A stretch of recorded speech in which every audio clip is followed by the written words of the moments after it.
This episode is sponsored by the Tiltcats, which can be found at tiltcat.com, also on etchaplay.info, which is a weekly podcast about video games, right along with some reviews that can be found over on their website. The Carousel Podcast, which can be found at thecarouselpodcast.com. Also a weekly podcast, which can also be found on etchaplay.info.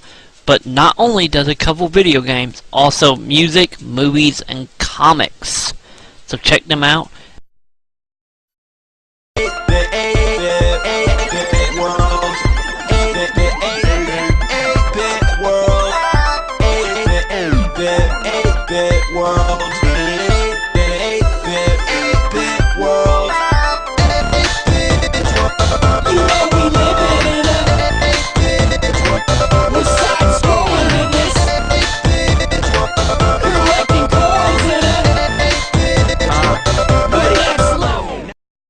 Today we are looking at StartFox for the Super Nintendo and Super Famicom, depending on what country you lived in. This was a cult release in 1993 by Nintendo, and it would be in the very first game Nintendo ever published or ever made in general that actually had 3D polygons in it, which was unheard of at the time for the system, and it was thanks to the Super FX chips. The gameplay itself is style of on-world dogfighting in the vein of like Panzer Dragoon and so on. But that's not just it that it have going for it. Is you might be on world, but you have the feeling of freedom in this, of not just moving up, down, left, right. It seemed to have more of a flow to it, especially in combat with the camera straying and turning depending on how you're fighting and flying. And the 3D aspect has so much level to the dogfighting feel. And having the ability to call now boots and multiple upgradable weapons for your ships, and having a teammate with you, it actually get that vibe across of something epic, which of course the game is. With your teammates, they don't really do a whole lot. You have, of course, Slippy the Frog that, of course, will have people chase him. You have to wake him every now and again. Every so often, some of them might get in front of you. You actually see them fight.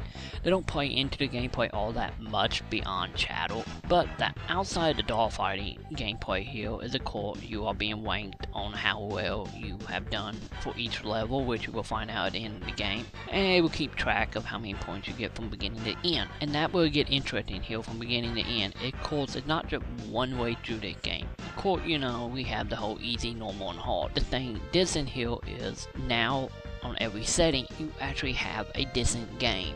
Each level is unique to that game setting, and in some cases add level depending on what setting you're playing on. And this is fantastic for replayability. The game is just overall still fantastic to this day. Nothing about it outside of graphics seems dated.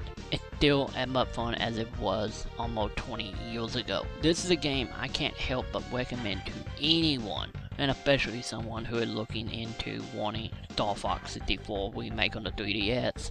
This is a great place to start and to get your feet wet before the next StartFox. And if you're a StartFox fan, you deserve it to yourself to go back and witness what the game was. So overall, I can't recommend StartFox enough. This is fantastic. And of course, you can get it on such site at eBay. Seem to be going for roughly around 10 to 100 bucks. You know, try to get it cheap here, you know, at options if you look around. So, of course, that is my little retrofit of StartFox for the Super NES. You can catch new episodes of this every Wednesday, with every Wednesday being a Disney retro game.